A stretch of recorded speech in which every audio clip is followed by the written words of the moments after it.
Okay, hi, I'm Adam Shamblin. I'm staff product security engineer at DigitalOcean. Zara asked me to tell a story about microservices and monoliths and how we move between them. And this is not something I did at DigitalOcean, but a handful of years ago at another company that specialized in geospatial tech. When I joined the company, it had been around for about 15 years and was built.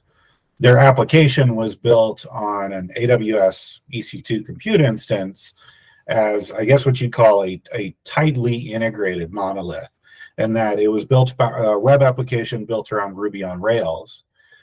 But rather than distributing the components like database access or any secondary services, all of these services existed on the single host. The result ultimately was that in order for this application to scale, well, it couldn't scale because it took 90 minutes for the application to boot up, which is something I still find absolutely unfathomable.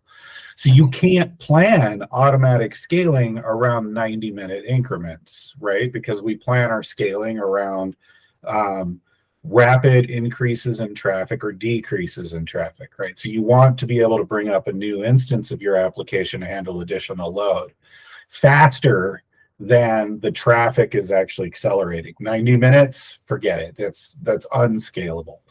So when I joined the team, I wasn't providing security services. I was basically providing operation services and helping move this company this application from this monolith into Kubernetes. And the reason for that is that, one, it couldn't scale.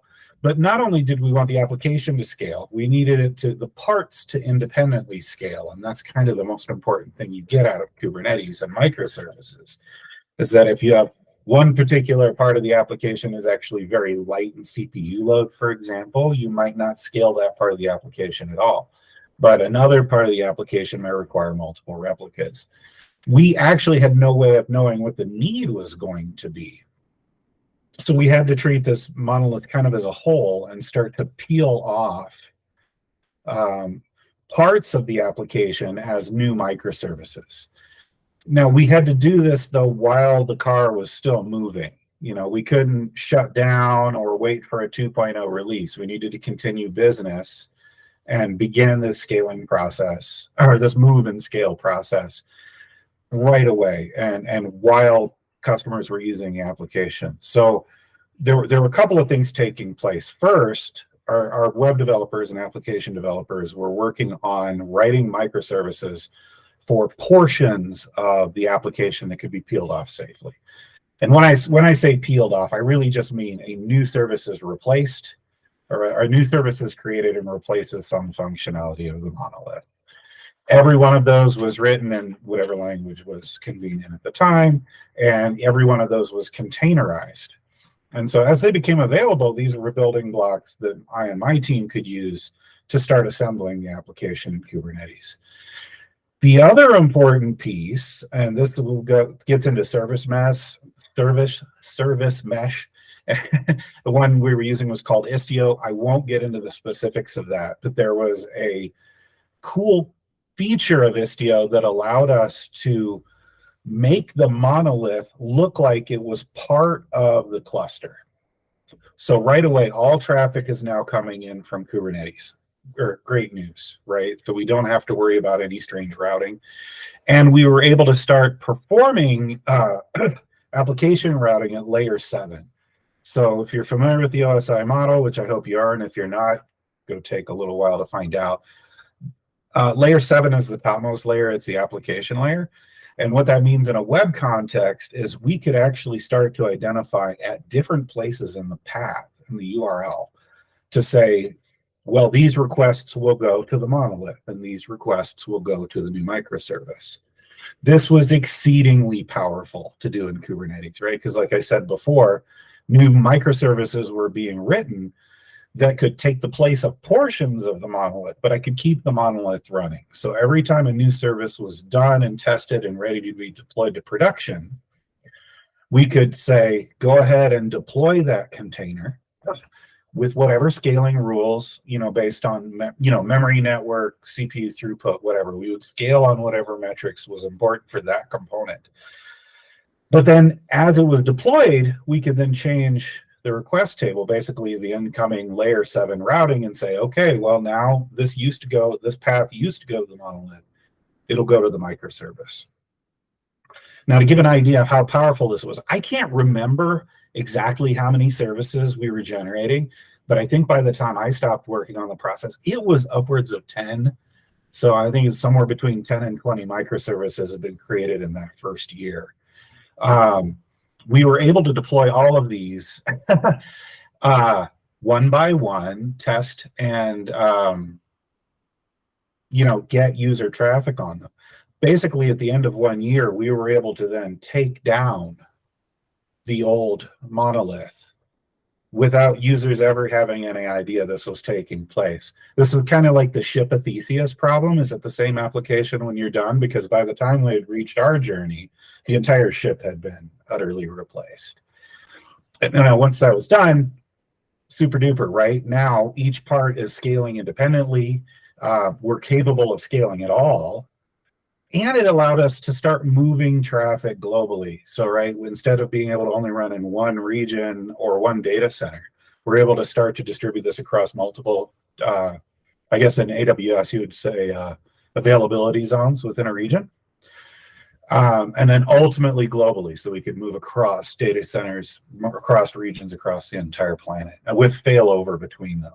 So we went from being limited by scale and scope and fragile to being very resilient and able to scale rapidly and globally. That's awesome. I love this story. Do you have or did you have, like, after you left or before you left, like telemetry on like what the impact was for users in terms of just how quickly the services are being served to them, or how or maybe internally? I'm not totally sure what this product was, and if it's geospatial, sure, then I'm sure it's can't talk about it too much. But like, what would you say the business impact was of transitioning to microservice architecture? The user impact was hopefully minimal. I mean, I think that they would see, probably decreased latency.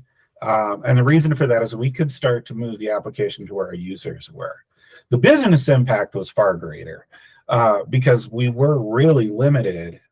Basically, what this application allowed field technicians of any type to travel with their mobile phone and report home on the state of, let's say, if it was power lines, right? They could go physically to a service pole and look at it and say it looks good, or it's broken, or it's on fire, whatever, and report it. So it had not only was it geospatial and we're recording maps, but availability was distributed as well, right? So when it was a single monolith, we could only serve it out of one availability zone of one region with minimal failover capabilities. So our availability went up.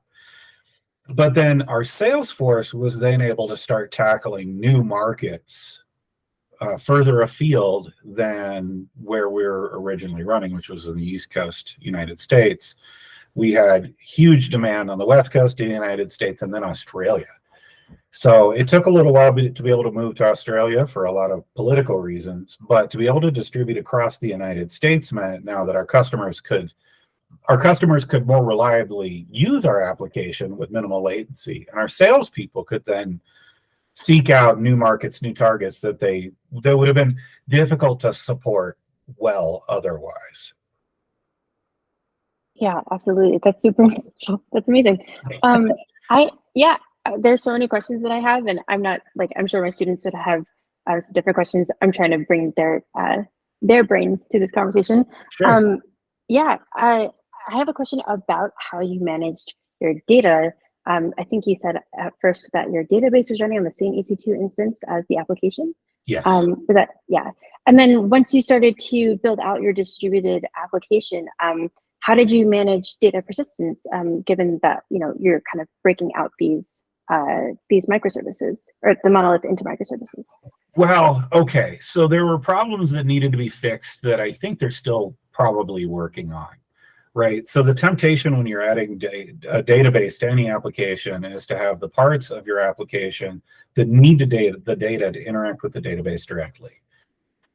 Just avoid that temptation entirely, right? You need this immediate intermediary layer for security reasons, which I generally worry about now, but for just for, oh, what's the right word? Okay, so if you have one database, you've got all the problems of maintaining integrity. If you add a second database, the first feature you get is drift. And then you get the solutions to the problem. You get a new problem first, and then you get solutions to your other problems. By putting an application layer in between, well, I guess needless to say, this monolith was just accessing data directly willy-nilly, right? This was a more difficult problem to solve than breaking up into microservices, right? Because your API had previously been SQL. Yeah, I think it was mostly SQL. And now your API needs to be something else. Is it going to be some sort of, graph interface? Is it going to be a RESTful or, something, some protobuf interface? That was a decision for the application developers. And that takes a lot more work. Instead of going in and saying, well, now we're not interacting with the database driver, we're interacting with this other thing. And you have to build this application layer with other kinds of assurances, right? Because its responsibility is maintenance of your data, for starters, and then providing authenticated and authorized access to that data to the application. So there's a lot of problems to solve there. That's a big onion to start peeling back, especially if you didn't design your application that way in the first place. Sure. So if you were designing this application, like as a microservice, a cloud native application, how would you manage data? Oh gosh, I mean, it's personal preference, right? So, again, I think writing an application whose sole purpose is data interaction, it might be where I start. And even this assumption is really naive, right? Because there's a lot I don't know about our data or our application. So I have to make if this was a startup, we would be guessing. So I have to make very generalized decisions, right? So I think I just start with like something web server like or application server like and a SQL database. And if my team could support it, that's going to decide the database and the language I'm going to use. So, right, the human beings present capable of doing the work are going to have a lot. They're going to contribute to making these kinds of choices. And I think it would be really naive, right? So the database itself, I would want to make very robust, and I think I would want one. Now, it's a single point of failure, but it also means that I don't get these drift problems or have to start to worry about eventual consistency. And then maybe that would allow me to independently scale the application that's in front of it. So let's just say it's something very simple, a RESTful interface, right? I have a web server for handling load balancing, and I have however many instances of a basic RESTful API sitting in front of the data. We've accomplished a lot already, right? Because now we have moving parts. The API that I expose to application developers can stay the same. If we find that our SQL database needs to be, we need to introduce caching, or we need entirely different kinds of data, the application developers that are building, let's just say it's a web application, they don't really need to know where the data is coming from, and I can swap out parts as necessary. Sure. Yeah. I like that approach for a couple of reasons. One is that it really highlights loosely coupled architectures. So having one single source of truth, it is also a single point of failure. And handling your database replication in its own way, maybe it's Cosmos DB or something, and you can scale it however you need to, independently of how your application itself needs to scale. Then every piece of your application can have its own functionality where it might need to, interact with your database component. So kind of persisting that outside of the cluster. Yeah, no scale sets for us. When you have a lot of options then, right? Because you may decide to go with it. I'm going to assume all of this is cloud and you're not running in your data centers because that's just kind of the way we're doing things right now, that you may actually at the data layer opt for your vendor lock-in. And then I can say, if I'm using Amazon, I personally am not expert in administering databases. You know, this is a really good example, right, of again what your team can do for you. Or I'd be more inclined then to throw as much money as I can afford at Amazon and let their engineers assure some data resiliency, and then we can grow that later as we need to be, as needs be, right? I can reduce cloud spend and spend more on headcount later. This might not be exactly where your class is right now, but these we don't make pure technical decisions. We make technical decisions based on, you know, budget and the availability of people power. Yeah, no, absolutely. I think my students are going to be really interested in that perspective. Yeah, it's we talk, you know, about CapEx and operational expenditures and variable expenditures also as part of, you know, the overall picture of what your cloud spend actually is, total cost of ownership, those kinds of things. So yeah, that's a really important point. Yeah, staffing versus you know, managed services versus talent you have in house, or who you can afford to grow your talent, or yeah, there's a lot of considerations in there too. Yeah. Well, this is super cool. I have a lot of questions about service mesh and Istio for you, but I think that's a little bit beyond the scope of this conversation. Yeah. Do you have any? Thank you also so much for sharing that story. That's great, and really amazing experience to be able to bring to my students. So I really appreciate that. Oh, happy to do it. I feel lucky to have had the experience because it's kind of one of those textbook stories that you seldom actually get to do, right? I mean, it's usually a straw man and say, you can do this. I'm like, well, we did, and it went really well. Amazing.